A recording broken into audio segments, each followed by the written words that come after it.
तो चलिए चलते हैं 18वीं सदी के हिंदुस्तान में। जरा सोचिए, ये एक ऐसा दौर था जहां एक बहुत बड़ा साम्राज्य, मुगल साम्राज्य, अपनी आखिरी सांसें ले रहा था। 200 साल की हुकूमत के बाद मुगलों की पकड़ अब ढीली पड़ रही थी, और ठीक इसी समय समुंदर के रास्ते एक नई ताकत हिंदुस्तान के दरवाजे पर दस्तक दे रही थी। तो आइए इतिहास के इस बहुत ही अहम मोड़ को जरा और गहराई से समझते हैं। असल में यहाँ एक साथ दो कहानियां चल रही थीं। एक तरफ एक विशाल साम्राज्य अंदर से खोखला हो रहा था, बिखर रहा था, और दूसरी तरफ नई विदेशी शक्तियां धीरे धीरे अपनी जगह बना रही थीं।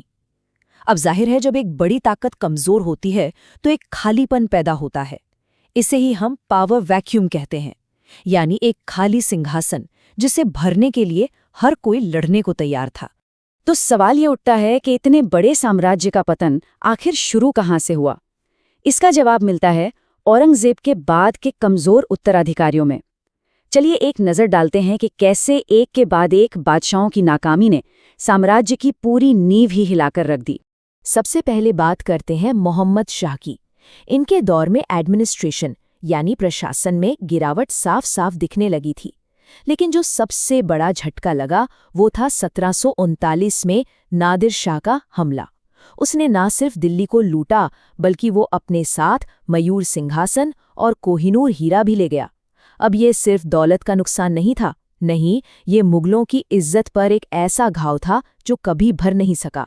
मोहम्मद शाह के बाद आए अहमद शाह बहादुर। इनके समय में अहमद शाह अब्दाली के हमलों ने रही सही कसर भी पूरी कर दी। हालात इतने बिगड़ गए थे कि मुल्तान और पंजाब जैसे जरूरी सूबे हाथ से निकल गए। ये एक साफ संकेत था कि अब मुगल बादशाह की हुकूमत सिर्फ दिल्ली और उसके आसपास ही सिमट कर रह गई है। और फिर आलमगीर द्वितीय के दौर में तो मानो इतिहास ने एक नई करवट ही ले ली। साल था 1757, जब प्लासी की लड़ाई हुई। इसी लड़ाई ने अंग्रेजों को वो चाबी थमा दी जिससे उन्होंने आगे चलकर पूरे हिंदुस्तान पर कब्जा करने का ताला खोला। और दिल्ली में तो मुगल बादशाह अब बस नाम के शासक रह गए थे। असल में वो मराठों के हाथों की कठपुतली बन चुके थे। तो हमने ये तो देख लिया कि कैसे एक के बाद एक कमजोर बादशाह आते गए और साम्राज्य बिखरता गया। लेकिन असली सवाल तो ये है कि इस महाविनाश के पीछे की जड़ें क्या थीं? वो कौन से मूल कारण थे? चलिए अब इन वजहों की तह तक चलते हैं, क्योंकि किसी भी एग्जाम के लिहाज से ये समझना बेहद जरूरी है। चलिए अब इस पूरे पतन का एक विश्लेषण करते हैं। इसकी जो मुख्य कारण हैं उन्हें हम एक एक करके समझने की कोशिश करेंगे। सबसे पहले बात करते हैं आर्थिक कारणों की, यानी इकोनॉमी की। देखिए, साम्राज्य में जागीरों की कमी हो गई थी, जिससे दरबार के अमीर नाखुश थे।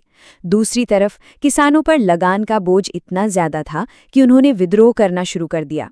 अब आप सोचिए, जब अमीर और किसान दोनों ही नाराज हों तो किसी भी साम्राज्य की आर्थिक बुनियाद तो खोखली होगी ही। अच्छा, अब आते हैं राजनीतिक कारणों पर। साम्राज्य अंदर से भी खोखला हो रहा था। औरंगजेब ने दक्कन में जो लंबी लड़ाइयां लड़ी, उससे शाही खजाना लगभग खाली हो गया। ऊपर से मुगलों में उत्तराधिकार का कोई साफ नियम नहीं था, तो हर बादशाह की मौत के बाद तख्त के लिए जंग छिड़ जाती थी। और जो दरबारी अमीर थे वो साम्राज्य को बचाने के बजाय एक दूसरे की टांग खींचने में ही लगे रहते थे। औरंगजेब की कुछ धार्मिक नीतियों ने भी, कहना गलत नहीं होगा, कि आग में घी डालने का काम किया। मंदिरों को तोड़ने और जजिया कर को दोबारा लागू करने जैसे कदमों ने साम्राज्य की एक बड़ी आबादी को नाराज कर दिया, और इसी नाराजगी ने आगे चलकर बड़े बड़े विद्रोहों की जमीन तैयार की। और आखिर में बात करते हैं सैन्य कमजोरी की। देखिए, मुगल सेना उस वक्त भी काफी हद तक हाथियों और घुड़सवारों पर ही निर्भर थी, जबकि यूरोपीय सेनाएं नई तकनीक जैसे कि तोपें और अनुशासित पैदल सेना का इस्तेमाल कर रही थीं। तो ये एक तरह से पुरानी और नई टेक्नोलॉजी के बीच की लड़ाई थी, जिसमें मुगलों की हार लगभग तय थी। तो एक तरफ मुगल साम्राज्य का सूरज डूब रहा था, और ठीक उसी वक्त हिंदुस्तान के क्षितिज पर यूरोपीय शक्तियों का उदय हो रहा था। चलिए देखते हैं कि ये सब कैसे हुआ।